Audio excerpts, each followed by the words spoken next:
Hola, hola. Qué bueno que nos encontremos de nuevo para compartir esta reflexión. Hoy vamos a meternos de lleno en una historia, una que se llama Él toca a los leprosos, sacada del devocional para jóvenes del 26 de enero. Y les digo, hay que prepararse, porque esta historia va a hacer que nos replantemos muchas cosas. Cosas sobre la compasión, sobre la sanidad y, aunque suene raro, sobre el dolor. Y para arrancar, quiero lanzar una pregunta que de entrada puede sonar un poco extraña. ¿Se han puesto a pensar si el dolor puede ser un regalo?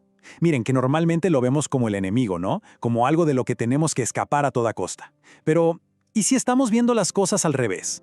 Bueno, vamos a meternos bien en este tema. Para entender de dónde viene esta idea tan particular, nos vamos a ir de viaje. Un viaje hasta la India y Nueva Guinea. Y vamos a conocer el trabajo de un cirujano, el Dr. Paul Brand, un trabajo increíble que hizo en leprosarios. El Dr. Brand cuenta el pánico, el terror casi que la lepra provocaba. Y claro, es totalmente entendible.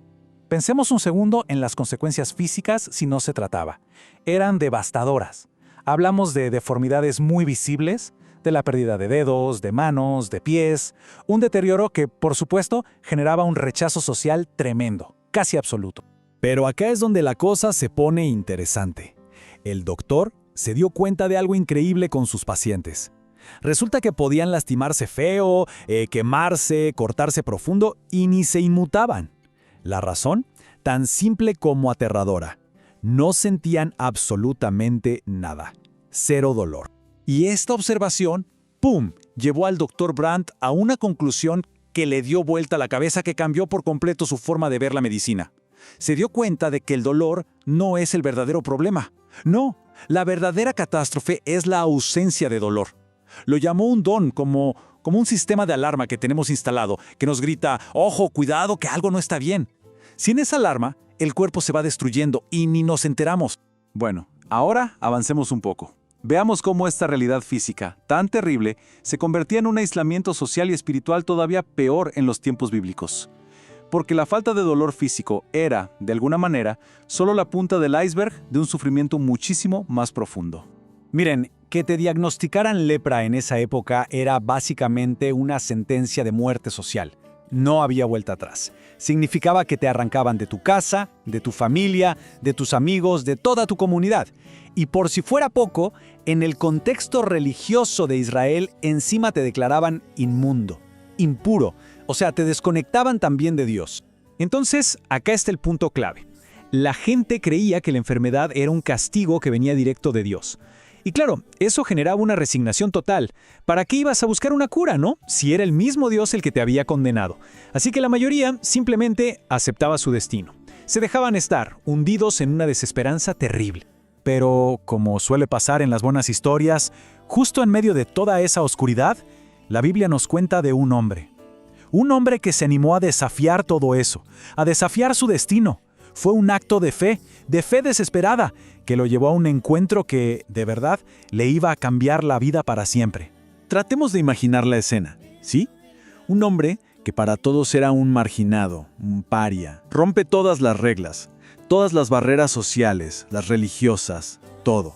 Se acerca a Jesús, se arrodilla y le suplica que lo sane. Un acto de una valentía y una vulnerabilidad, wow, enormes. Y mientras que seguramente toda la gente alrededor se hacía para atrás, con horror, con asco, Jesús hizo algo completamente radical. No se movió, se quedó ahí quieto.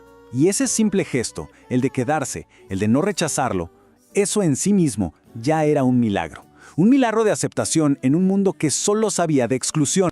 Y entonces llega el momento más fuerte de todos. Jesús, movido por una compasión profunda, hace lo que nadie se hubiera atrevido a hacer, lo impensable. Estira la mano y lo toca. Toca al intocable. Ese contacto físico rompía todas las leyes, todas las reglas de pureza y mandaba un mensaje clarísimo, potente. No estoy viendo tu enfermedad, te estoy viendo a ti. Y la curación fue completa. Total. No fue solo que se le curó la piel, fue mucho más. Se le devolvió su vida entera. Su familia, su lugar en la sociedad, su posibilidad de volver al templo, todo. Y, curiosamente, junto con todo eso, se le devolvió también el don del dolor. Esa capacidad de sentir para poder protegerse. Ahora, Esta historia es súper poderosa, pero no se queda solo en el milagro físico. La reflexión que estamos siguiendo la usa como una metáfora muy fuerte para hablar de una condición humana mucho más profunda, algo que nos toca a todos. Y acá es donde se traza una línea directa. Se presenta el pecado como si fuera una lepra espiritual, una condición que, en vez de deformar el cuerpo, deforma el alma, una condición que nos va como adormeciendo por dentro espiritualmente y nos termina aislando de Dios y de los demás. Esta comparación creo que ayuda a entenderlo mejor, ¿no? Pensemos, la lepra física causa un daño que se ve y te aísla de la gente. Bueno, esta lepra espiritual hace algo parecido, pero por dentro. Causa un daño interno, que a veces ni se nota, y que nos va separando de Dios y de las relaciones que de verdad nos hacen bien. Entonces, la pregunta es, ¿qué nos llevamos de esta historia tan antigua para el día de hoy? O sea, ¿cuál es el mensaje que sigue sonando fuerte después de tantos siglos para nuestra vida ahora? La conclusión a la que llega la reflexión es bien directa. De una manera u otra, todos en algún momento sentimos alguna forma de aislamiento de esa lepra espiritual. Y al igual que ese hombre de la historia, en el fondo todos necesitamos ese mismo toque que sana, que limpia, que nos devuelve a casa, a la comunidad. Y así, esta reflexión nos deja con una última pregunta, una invitación para mirar hacia adentro. Nos desafía a reconocer si sentimos esa necesidad y a preguntarnos si estamos dispuestos a dar ese paso, a acercarnos para recibir no solo sanidad y paz, sino también esa sensibilidad, ese dolor que nos avisa cuando nos estamos alejando de nuestro verdadero hogar, de la casa del Padre. Gracias por haber compartido este momento.